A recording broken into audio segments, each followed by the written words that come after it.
ಮನೆಯೊಂದರಲ್ಲಿ ವಿದ್ಯುತ್ ಶಾರ್ಟ್ ಸರ್ಕ್ಯೂಟ್ನಿಂದ ಬೆಂಕಿ ಹತ್ತಿಕೊಂಡು ಪರಿಣಾಮ ಮನೆಯಲ್ಲಿದ್ದ ಟಿವಿ, ಸಿಸಿ ಕ್ಯಾಮೆರಾ, ಡಿವಿಆರ್ ಸೇರಿದಂತೆ ಗೃಹೋಪಯೋಗಿ ವಸ್ತುಗಳು ನಾಶವಾದ ಘಟನೆ ಗುಡಿಬಂಡೆ ಪಟ್ಟಣದ 5ನೇ ವಾರ್ಡ್ನಲ್ಲಿ ಶನಿವಾರ ರಾತ್ರಿ ನಡೆದಿದೆ.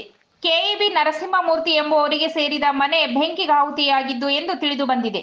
ಮೇ 24ರ ಶನಿವಾರ ರಾತ್ರಿ ಸುಮಾರು 8:30ರ ಸಮಯದಲ್ಲಿ ಘಟನೆ ನಡೆದಿದ್ದು, ಮನೆಯಲ್ಲಿದ್ದ ಟಿವಿ, ಫ್ರಿಡ್ಜ್, ದಿವಾನ, ಹಲವು ದಾಖಲೆಗಳು, ಬಟ್ಟೆ ಸೇರಿದಂತೆ ಲಕ್ಷಾಂತರ ಮೌಲ್ಯದ ಗೃಹೋಪಯೋಗಿ ವಸ್ತುಗಳು ಸುಟ್ಟು ಕರಕಲಾಗಿವೆ.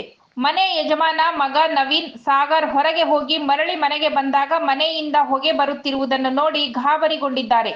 ಮನೆಯಲ್ಲಿ ಯಾರೂ ಇಲ್ಲದಿರುವಾಗ ಈ ಘಟನೆ ನಡೆದಿದ್ದು, ಯಾವುದೇ ಪ್ರಾಣಾಪಾಯ ಸಂಭವಿಸಿಲ್ಲ. ಪ್ರತ್ಯಕ್ಷದರ್ಶಿಗಳು ಗುಡಿಬಂಡೆ ಅಗ್ನಿಶಾಮಕ ಠಾಣೆಗೆ ಮಾಹಿತಿ ನೀಡಿದ್ದಾರೆ. ತಕ್ಷಣ ಸ್ಥಳಕ್ಕೆ ಅಗ್ನಿಶಾಮಕ ವಾಹನ ಬಂದು ಬೆಂಕಿ ನಂದಿಸುವಲ್ಲಿ ಯಶಸ್ವಿಯಾಗಿದ್ದಾರೆ. ಪಟ್ಟಣದಲ್ಲಿ ಬೆಳಗ್ಗೆಯಿಂದ ರಾತ್ರಿವರೆಗೆ ವಿದ್ಯುತ್ ಸಮಸ್ಯೆ ಪದೇ ಪದೇ ಕೈ ಕೊಡುತ್ತಿರುವುದೇ ಇದಕ್ಕೆ ಮುಖ್ಯ ಕಾರಣ ಎಂದು ಮನೆ ಮಾಲೀಕ ಮಗ ನವೀನ್ ಸಾಗರ್ ಆರೋಪಿಸಿದ್ದಾರೆ. ನಮ್ಮ ಅಣ್ಣ ಕಾಲ್ ಮಾಡಿ ಈ ಥರ ಹೊಗೆ ಬರ್ತಾ ಇದೆ ಅಂತ ಅಂದಿದ್ದಕ್ಕೆ ಇಲ್ಲಿ ಬಂದು ನೋಡಿದ ತಕ್ಷಣ ಫುಲ್ ಹೊಗೆ ಬರ್ತಾ ಇತ್ತು. ಅದಕ್ಕೆ ಓಪನ್ ಮಾಡಿ ನೋಡಿದ್ರೆ ಫುಲ್ ಬೆಂಕಿ, ಮನೆಯೆಲ್ಲ ಹಾಲೆಲ್ಲ ಬೆಂಕಿ ಹೋಗ್ಬಿಟ್ಟಿತ್ತು. ಆಗ ಡಾಕ್ಯುಮೆಂಟ್ಸು ಎಲ್ಲ ಟಿವಿ ಎಲ್ಲ ಶಾರ್ಟ್ ಸರ್ಕ್ಯೂಟ್ ಆಗಿ ಬೆಂಕಿ ಹತ್ಕೊಬಿಟ್ಟಿದೆ ಸರ್. ಕರೆಂಟ್ ಹೋಗೋಗಿ ಬರ್ತಾ ಇರೋದ್ರಿಂದ ಅದರ ಶಾರ್ಟ್ ಸರ್ಕ್ಯೂಟ್ ಆಗಿದೆ. ಏನೇನಾಗಿದೆ ಇವಾಗ ಸರ್? ಟಿವಿ ಹೋಗಿದೆ, ಮತ್ತೆ ಸ್ಟೆಬಿಲೈಸರ್ಸು,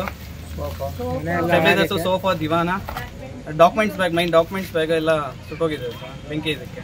ತಕ್ಕಂತೆ ನಮ್ಮ ಇವರು ಗುಡಿಬಂಡೆಯ ಅಗ್ನಿಶಾಮಕ ದಳದವರು ಬಂದು ಇದೆಲ್ಲ ಬೆಂಕಿಯನ್ನು ಆರಿಸಿ ಥರ ಸಮಾಧಾನ ಮಾಡಿದ್ದಾರೆ.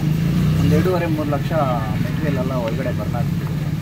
ಕರೆಂಟ್ ಹೋಗಿ ಬರ್ತಾ ಇದೆ ಕಾರಣದಿಂದ ಒಂದು 2.5-3 ಲಕ್ಷ ಮೆಟೀರಿಯಲ್ ಎಲ್ಲ ಒಳಗಡೆ ಬರ್ನ್ ಆಗಿದೆ. ಇಂಪಾರ್ಟೆಂಟ್ ಏನಂದರೆ ಮನೆ ಡಾಕ್ಯುಮೆಂಟ್ಸು, ಬೇರೆ ಇಂಪಾರ್ಟೆಂಟ್ ಡಾಕ್ಯುಮೆಂಟ್ಸ್ ಎಲ್ಲ ಸ್ವಲ್ಪ ಬರ್ನ್ ಆಗಿಬಿಟ್ಟಿದೆ.